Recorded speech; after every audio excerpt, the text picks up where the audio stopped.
하나 말씀 봉독합니다.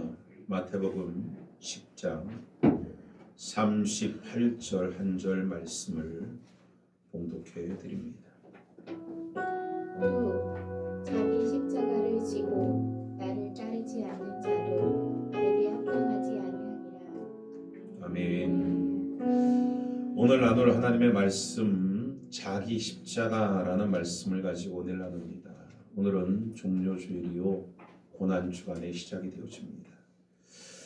이 종료주일과 고난주간을 통해서 자기 십자가라는 말씀을 통해 우리에게 주시고자 하시는 하나님의 음성이 오늘 여러분 가운데 들려지는 복된 예배가 되기를 주의 이름으로 축원을 드립니다.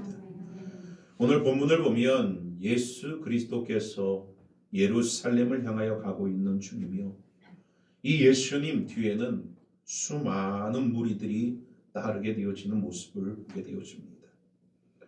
그 수많은 무리들이 주님을 따를 때에는 나름 주님을 향한 기대와 소망을 갖고 주님을 따릅니다. 그 이유는 바로 예루살렘에 입성하고 나면 저 예수 그리스도께서 이제 정치적인 메시아가 되어 새로운 나라를 구축하게 되어질 것이다. 자신들을 괴롭히고 힘들게 하던 로마를 쳐부수고 이제 이스라엘을 새 이스라엘 만들 때 부강하고 힘 있는 나라로 다시 세워지게 되어질 것이다. 그때가 되어지면 이제 우리는 더 이상의 굶주림도 고통도 가난도 없는 그러한 참 복된 삶이 저 그리스도를 통해 올 것이다 라는 기대와 상상을 가지고 그들이 예수를 따르게끔 되어집니다. 예수 그리스도께서는 자기를 따르는 수많은 무리들이 어떠한 마음을 가지고 자기를 따르는가 너무 잘 아셨습니다.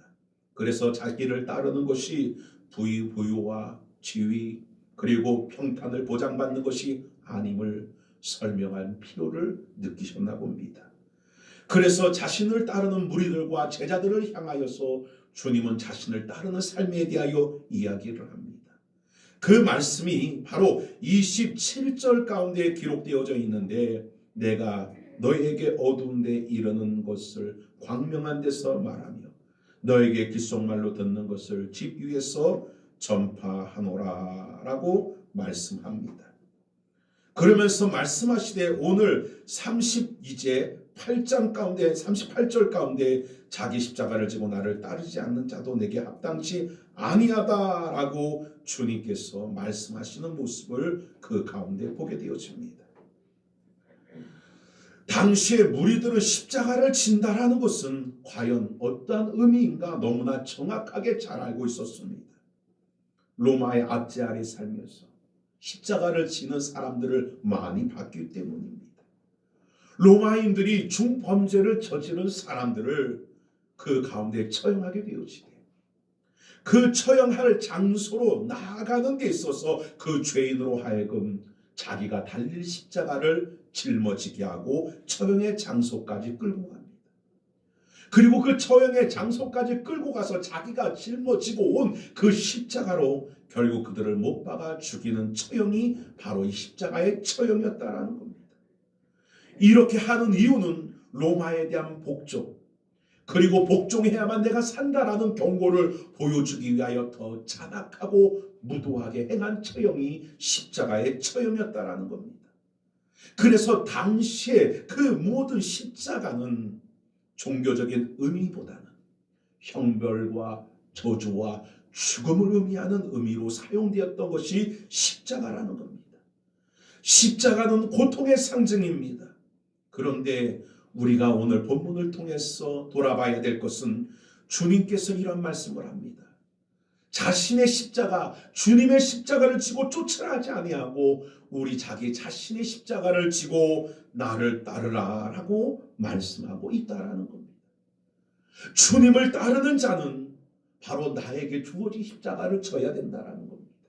자기 십자가를 져야 된다라는 겁니다. 이 말은 사람마다 자기 십자가, 내 십자가가 있다라는 것입니다. 그러나 우리는 이 십자가의 의미를 잘 파악하지 못할 때가 많지요. 우리가 살아가는 데 있어서 자기의 실수나 자기의 잘못된 선택이나 자신의 잘못된 여러분 살아온 삶의 고통을 십자가로 여기는 경우가 종종 있습니다. 생각해 보십시오. 당자가 자기 욕심에 이끌려서 아버지의 재산을 받아 먼 타국 땅에 가서 그가 즐기다가 어느 날 탕진하게 되고 가난과 기근과 고통 가운데 시달리게 되어집니다. 그때 그 고통 속에 탕자가 고백하기를 이게 나의 십자가구나 라고 말한다라면 이거는 정말 잘못된 십자가에 대한 오해가 아니겠습니까? 오늘날도 마찬가지라는 겁니다. 내가 여러분 그렇게 선택하고 내가 생각하고 행동하고 내가 살아온 모든 잘못된 모습들을 오늘날 당하는 그 고통을 가지고서 그것이 십자가로 이긴다라는 것은 결국 잘못된 여러분 십자가 이해라는 겁니다. 그러면 주님이 말하는 내 십자가는 무엇을 말합니까? 십자가를 이해하기 위해서는 하나님의 사랑과 깊이 연관시켜 생각해 봐야 합니다. 십자가는 우리 죄인을 구원하시는 하나님의 사랑의 표지입니다.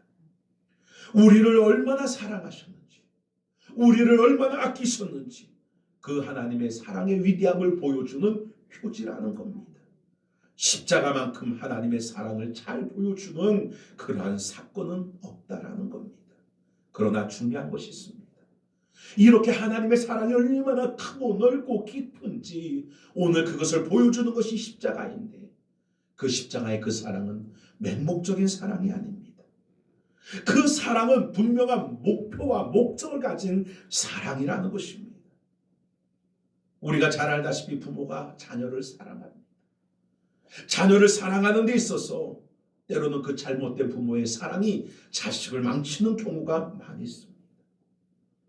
어떤 부모는 자식을 사랑하되 너무 과잉적인 사랑 때문에 그 자녀를 망치는 경우가 있고, 반대로 어떤 부모는 자기 아집과 고집으로 자기 감정으로 그 아이들을 양육하여 그 아이들을 어긋나고 망치게 하는 경우도 많다라는 겁니다. 그러기에 온전한 자녀를 그 가운데 양육하기 위해서는 부모가 맹목적이어서도 안 되고 또 반대로 감정적이어서도 안 된다라는 겁니다. 분명하고 확고한 목표와 방침을 가지고 주관 있는 사랑을 가지고 그 자녀를 양육할 때 그 자녀가 올바르게 성장하게끔 되어지도록 하는 겁니다. 부모가 바르지 못한 목표나 부모가 바르지 못한 맹목적인 사랑이나 감정을 가지고 자녀를 양육한다 하면 그 자녀는 분명히 어긋나고 삐뚤어진 자식으로 클 수밖에 없다라는 겁니다.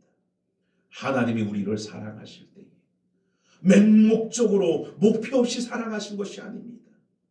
또한 하나님이 감정적으로 우리를 대하시는 것도 아니라는 것입니다.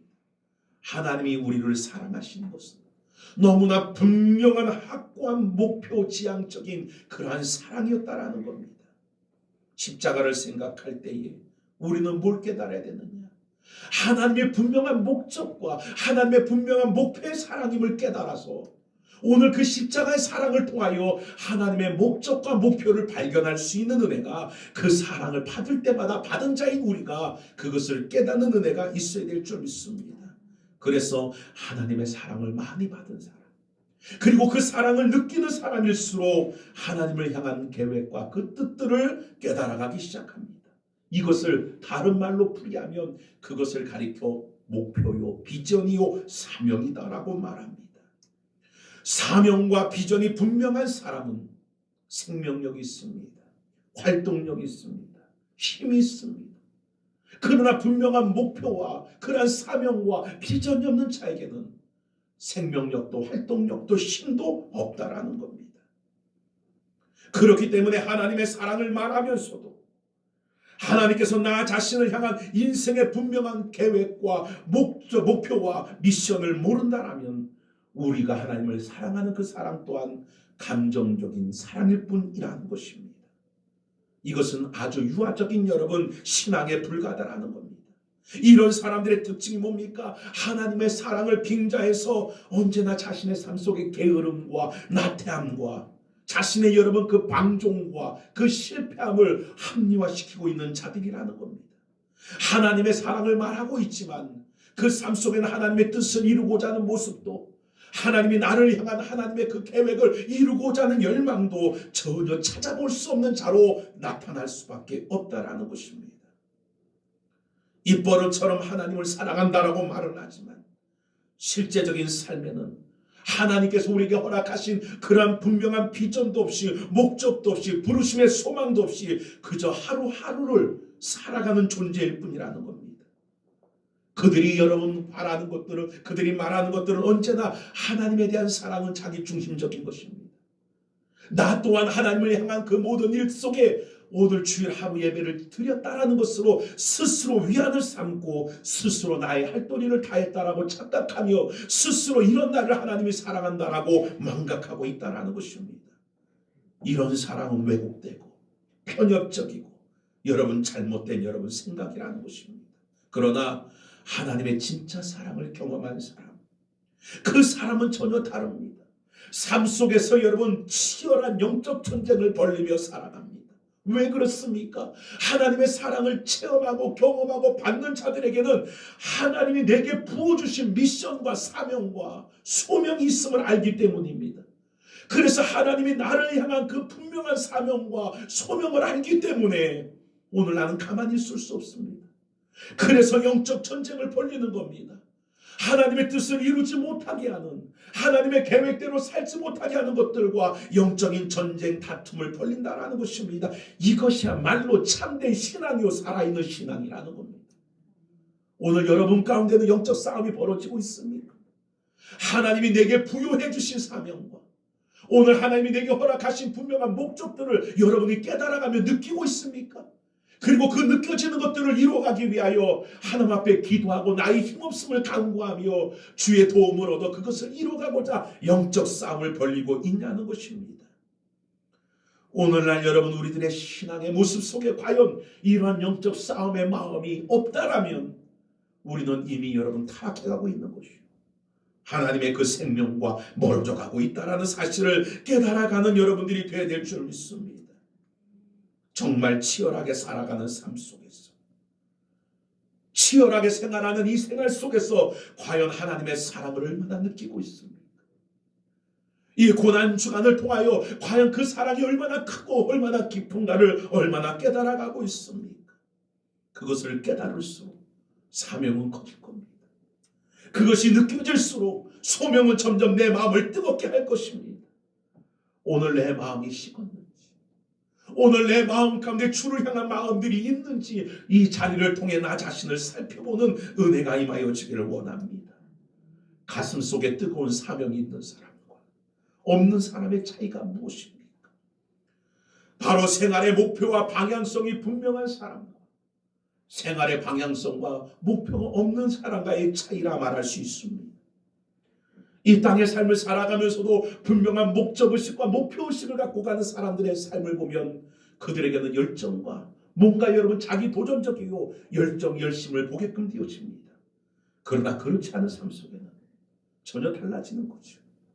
자녀들에게 모습에서도 마찬가지. 분명한 자기가 이루고자 하는 목적이 있는 아이들은 그 시간을 여러분 그 목표와 목적을 이루는 데 할애합니다. 그러나 분명한 목적과 목표가 없는 아이들은 하루 종일 핸드폰만 들여다보고 누워있는 겁니다. 우리 집 얘기하는 게 아닙니다. 꼭 제가 이런 얘기하면 목사님 집 얘기하는 것처럼 들려지는데 그게 아니라는 거죠. 목적이 있는 것과 목표가 없는 것과는 차이가 엄청나게 차이를 나누게 되어진다는 겁니다. 여러분 잘 기억해 보세요. 주님의 은혜를 경험했을 때, 주님의 사랑을 처음 체험했을 때, 오늘 주님이 나를 만나 주셨을 때에 그 뜨거움의 사랑을 느꼈던 적이 있었습니다. 그 뜨거움의 사랑을 느꼈을 때에 우리 마음은 어땠습니까?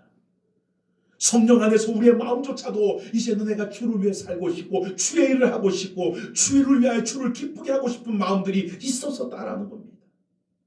그런데 어느 순간에서부터인가 그 사랑이 내 마음속에서 식어져 버렸습니다. 그 사랑의 뜨거움이 내게 이제는 전혀 전달되지 않는 모습이 되어지고 말았다라는 겁니다. 그런 순간서부터 주를 위하고자 하는 마음도 주의 일에 대한 관심도 내 마음에서 사라져버리고 식어져 버렸다라는 것입니다. 우리들의 여러분 삶 속에 눈물을 흘리며 우리 마음에 꽂혔던 주님의 그 미션, 사명, 비전들, 그 목적들이 다시 이 코로나 사태 가운데 있는 이 교회 가운데 성도들 가운데 회복되는 은혜가 주 안에 가운데 임하여 주기를 원합니다. 누구도 대신해 줄 수 없는 사명, 누구도 대신해 줄 수 없는 그 미션을 우리가 성령 안에서 성령의 감동을 따라 받아 누렸었습니다. 그 하나님의 사랑을 경험할 때 누구나 예외 없이 어린아이나 노인이나 상관없이 오늘 그 성령 가운데서 그 마음이 뜨거워지며 사명과 목표의식을 갖게끔 되어졌었습니다. 그게 바로 자기 십자가라는 겁니다. 주님을 위한 마음, 그 마음, 그 사랑이 내 마음에 뜨거워지니 오늘 그 뜨거워진 그 마음 속에 주님이 갖게 하신 그 마음들이, 그 비전들이, 그 소망들이 자기 십자가라는 겁니다. 사도 바울이 다메섹에서 예수를 만나고 난 뒤에 그 마음이 뜨거워지고 그 뜨거워진 마음 속에 날마다 하나님의 부어지는 사명이 그로 하여금 주를 위하여 살고 주를 위하여 죽게 만드는 존재로 바꾸어서 나는 살아도 주를 위해 죽어도 주를 위해 먹든지 마시든지 무엇이든지 다 그리스도를 하나님의 영광을 위해 행하는 자의 그런 신령과 마음과 모습으로 바꿔놓는 역사가 임하여 졌다라는 겁니다. 하나님이 나 같은 죄인을 구원하여 여러분 그렇게 하나님의 자녀 삼아 주셨을 때 우리는 여러분 전부 다 고백하기를 주를 위해 살겠습니다. 왜 은혜입니까? 왜 사랑입니까? 고백했던 오늘 여러분 그 고백이 있었습니다. 내가 주를 위하여 이제 주님의 몸된 핏값으로 세운 교회를 위하여 내가 헌신하겠습니다 라는 그런 모습들이 있었습니다. 그게 바로 사명이요 미션이요 지금도 살아 움직이게끔 하는 생명력이 되어진다라는 겁니다. 오늘 그것이 바로 우리의 십자가가 되어 그것을 이루고자 주 앞에 무릎 꿇고 그것을 이루어드리고자 여러분 간절히 발버둥 쳤던 그런 모습들이 이전에 있었다라는 겁니다. 그런데 오늘날 안타까운 것은 여러분 사명을 찾아보기가 힘들다라는 거죠. 교회를 나와주는 곳으로 생각해요. 예배를 참여해 주는 곳으로 생각해요. 주를 향한 열정의 모습들, 열망의 모습들, 주의 뜻을, 주의 거룩을 이루고자 하는 그런 도전적인 모습들을 찾아보기 힘들고 기본적인 것인 예배인데도 불구하고 그 예배조차도 버거워하는, 힘들어하는 그런 모습으로 전락되어져 버리고 말았다라는 겁니다. 오늘 뉴스를 제가 기사를 봤습니다. 교회 예배 96.4%인가요? 안전하다고 보고가 나왔어요. 그 뭡니까? 생명수 교회 외에는 그렇게 교회에서 여러분 확진자가 나오지 않았다는 얘기예요. 그 뒤로서부터는 아무런 문제가 없어요. 확률적으로 보면 음식점이나 때로는 사람이 모이는 장소에서 여러분 확진되어지는 그 확진에 비하여 교회는 96% 이상 안전하다라는 거예요. 그런데도 여러분들의 마음 속에 과연 무슨 마음을 갖고 있는지 몰라요. 이번 계기가 여러분들을 하여금 예배치 않게끔 하는 정당화로 작용되고 있지는 않습니까? 하나님 앞에 예배할 수 없는 정당화를 만들어 스스로 위로를 삼고 예배하기를 게을리하고 하나님 앞에 나아가기를 여러분 스스로 즐거워하고 있지는 않는가 돌아봐야 될 점 있습니다. 이제 우리들의 가운데 다시 교회를 향한 사명이 회복되어야 합니다. 이러다가 교회는 고사되고 말 겁니다. 교회를 누가 지킵니까? 교회는 목사 겁니까? 우리 주소만교가 제 겁니까? 아니, 하나님의 것이고 우리 전부를 위한 교회라는 거예요. 할렐루야. 그런데 우리는 하나님 안에서 내게 부어진 사명, 교회 가운데 주신 사명조차도 감당하지 않습니다. 중직이 세워지면 무엇합니까? 이름만 중직입니까? 교회를 지키라고 세운 게 중직입니다. 교회 가운데 성도의 앞장서서 헌신하라고 세운 게 중직입니다. 그런데 이 코로나 사태가 벌어지니까 중직이 무슨 소용이고 30년 신앙이 무슨 소용이고 아무 소용이 없어요. 나 살겠다고 주님 부인하고 도망치는 제자들처럼 교회를 가면지처럼 생각하는 세상 사람과 똑같은 생각을 가지고 그렇게 여러분 우리가 하나님의 교회를 출석하고 있다면 회개하시기 바랍니다. 하나님의 핏값으로 세운 몸된 교회, 물론 건물이지만 이곳이 우리가 마음껏 예배할 수 있는 장소잖아요. 가정 안에서 마음껏 소리 높여 예배하고 찬양할 수 있습니까? 가정 안에서 여러분 하나님 앞에 기도가 그렇게 잘 됩니까? 오늘 하나님 앞에 마음껏 영적 예배와 찬양을 드릴 수 있는 장소가 하나님 안에서 세워진 교회인데 이 교회를 여러분들이 하나 만나서 사명으로 지켜나갈 수 있는 은혜가 임하여지길 원합니다. 여러분의 인생을 무엇이 끌고 가고 있습니까? 여러분의 인생을 무엇이 여러분을 주장하고 있습니까? 오늘 세상의 여러분 가르침과 세상의 소리와 세상의 영향력이 여러분을 끌고 가고 여러분을 다스리고 있다면 여러분들은 산자 같으나 죽은 자입니다. 이스라엘 백성들을 보십시오. 그들이 10가지의 재앙을 통하여 애굽에서 탈출하게 되었습니다. 홍해를 건너면서 눈앞에 바닷물이 갈라지고 그리고 그 뒤를 따라오던 바로의 여러분 군대들이 수장당하는 모습을 보게 되었을 때 그들은 하나님을 찬양합니다. 그들이 찬양했던 주된 내용이 뭡니까? 여호와 같은 분이 없다라는 겁니다. 이 세상에 여호와 같은 분이 누구냐는 겁니다. 세상 어디를 가도 이러한 여호와 같은 분은 찾을 수 없다라는 겁니다. 그랬던 그들의 찬양이 그리 오래가지 못했습니다. 홍해를 건너 사흘길을 여러분 행하였을 때 수르강야로 인도함을 받습니다. 그곳에 여러분 물이 없습니다. 물이 없는 곳에 이르게 되어지니 그들의 실상들이 드러나는 겁니다. 원망하기 시작합니다. 불평하기 시작합니다. 저는 이번 코로나 사태가 우리의 실상을 드러내는 여러분은 그런 사태인 줄 압니다. 이번 코로나의 일들이 과연 여러분 믿음이 있는 자인가 없는 자인가 확연하게 나타내 보이는 바로미터라고 저는 생각이 되어질 때가 너무나 많다라는 겁니다. 이스라엘 백성이 물이 없어 보니 이스라엘 백성이 여러분 그 광야 가운데 들어가니 그제서야 자기의 실상이 드러나는 거예요. 아, 저들의 본래 신앙은 저 정도였구나.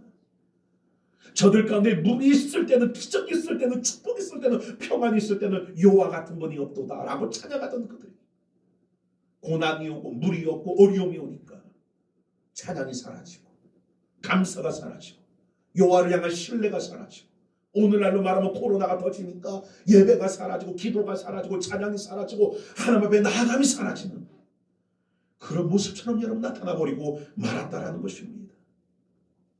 이스라엘 백성이 여러분 먹을 것 때문에 원망합니다. 마실 것 때문에 원망합니다. 지금 하나님이 왜 그들을 애굽에서 건져내셨는지 왜 그들을 출애굽시키셨는지 지금 자신들이 어디를 향해 가고 있는지 목적도 목표도 사명도 소명도 다 상실해버린 채 오늘 먹는 것에 오늘 마시는 것에 오늘 생명에 생존하는 것에 매여서 그들이 그와 같이 살아가더라는 겁니다.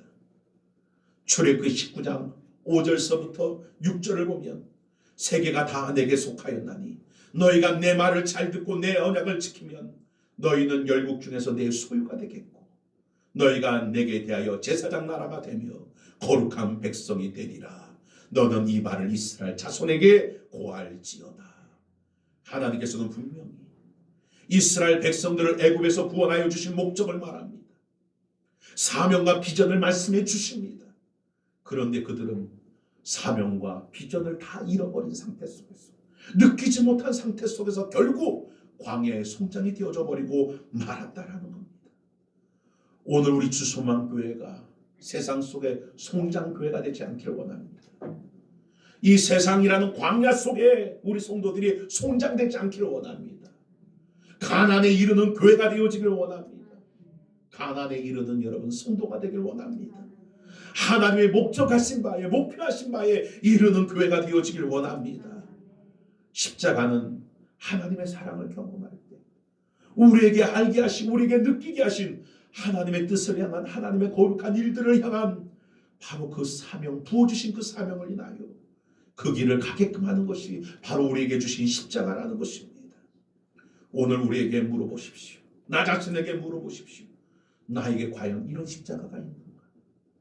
자식은 십자가로 여기고 남편은 십자가로 여기고 가난은 십자가로 여기고 내 삶의 연약함은 십자가로 여기면서 아파하면서 오늘 하나님께서 내게 부여해 주신 하나님의 뜻을 위하여 교회를 위하여 허락하신 그 사명의 십자가가 있어서 그 십자가를 이뤄드리고 싶은 안타까움이 여러분의 마음에 살아있는가? 나 자신을 여러분 돌아보기를 바랍니다. 제자들을 바라보십시오. 서로 주님에게 인정받으렸던 적이 있었습니다. 그래서 주님 오른편에 왼편에도 앉으려고 서로 다투던 적도 있었습니다. 그래서 인정받기 위하여 주님이 옥에 가시든지 주님이 죽음의 자리에 가시든지 내가 어디든지 주님과 동행하겠다고 고백하며 나도 제자들도 이구동성으로 다 같이 이렇게 고백했던 적이 있었습니다. 그런데 주님이 결국 여러분 병정들에 의하여 끌려가게 되어질 때에 그들의 모습은 어떻게 나타납니까? 주를 버리고 다 도망가기 시작합니다. 주를 버리고 다 도망가기 시작하고 베드로는 멀찍이 따라가다가 3번이나 부인하고 저주하고 말았습니다. 내 모습이 제자의 모습들이 아닌가. 고난이 왔다고 다 버리고 도망가는 제자들처럼 예배를 버리고 교회를 버리고 다 버리고 나 혼자 살겠다라는 모습으로 행하고 있지는 않는가. 우리 자신을 돌아봐야 될 점이 있습니다. 주님은 여러분 오늘 말합니다. 자기 십자가를 지고 나를 쫓지 않는 자도 내게 합당치 않다라고 말합니다. 합당치 않다. 이 말을 봅니까? 그를 중요시 여기지 않는다라는 겁니다. 내게 중요한 자가 아니라는 겁니다. 내게 관심 받기라는 것입니다. 자기 십자가를 지고 예수님을 따르지 아니하면 주님을 볼 때 그가 어떠한 일들을 했다 할지라도 관심이 없다라는 겁니다. 자기 십자가를 지고 주님을 쫓는 자들에게 관심이 있는 것이지.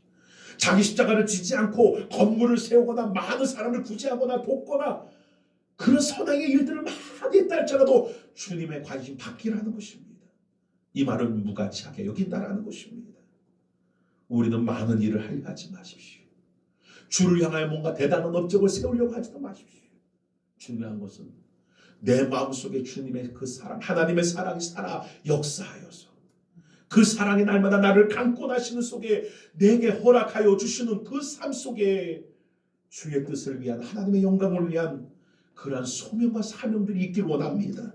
그리고 그 소명과 사명을 위해 살아가고자 하는 발버둥과 그것을 이루지 못한 이 죄인된 몸을 가지고 주의 십자가 앞에 무릎을 꿇는 그런 모습들이 내 삶 가운데 이루어져야 될 줄 믿습니다. 그것을 주님이 기억하시고 귀하게 여긴다라는 겁니다. 하나님의 뜻과 상관없는 열정, 하나님의 뜻과 상관없는 열심들, 오늘 내 열심을 통하여 이루어진 성공이나 물질이나 그 모든 명예나 권세, 오늘 여러분 사명 없이 이루어진 모든 것들은 하나님 보실 때에, 주님이 보실 때에 아무런 가치가 없다라고 여긴다라는 것입니다. 사랑하는 재단의 성도 여러분, 내가 지금 여러분 신앙의 길을 걷고 있습니다. 하나님이 지시하시고 목표하신 방향을 향해 나아가고 있는가? 나 자신을 돌아보십시오. 하나님 원하시는 내 모습으로 내가 세워져 가고 있는가? 나 자신을 살펴보시길 바랍니다. 오늘 여러분 이 세상 가운데 오늘 자기에게 허락하신 십자가가 없는 자는 없습니다. 다 자기에게 허락하신 십자가를 다 갖고 있다라는 겁니다. 그러나 문제는 자기에게 십자가가 주어진지를 모르는 자가 더 많다는 겁니다. 자기에게 십자가가 주어진 줄 망각한 자가 더 여러분 많다라는 것입니다. 주님은 제자들에게 말합니다. 너희들이 나를 따라오려거든 배도 버리고 물질도 버리고 인생의 명예와 성공을 포기하고 부모도 버리고 나를 쫓아오고 있지만 자기 십자가를 지고 나를 쫓아오지 않으면 그 모든 일들이 할지라도 내게 합당치 않다라는 말입니다.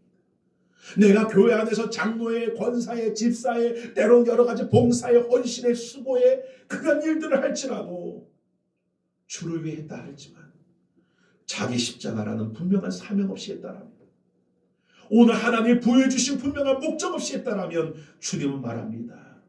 무가치하다. 내게 합당치 않다라는 것입니다. 이제 여러분 우리들은 깨어 있어야 합니다. 우리가 주를 위하여 행하는 모든 일들이 사명 없이 행하는 자가 되지 않길 원합니다. 사명이 시 하나님의 그 사명을 갖고 행할 수 있는, 소명을 갖고 행할 수 있는 은혜가 임하여지기를 원합니다. 오늘 하나님의 사랑이 부어진 자들에게는 그 사랑과 함께 성령 안에 사명, 미션들이 주어집니다.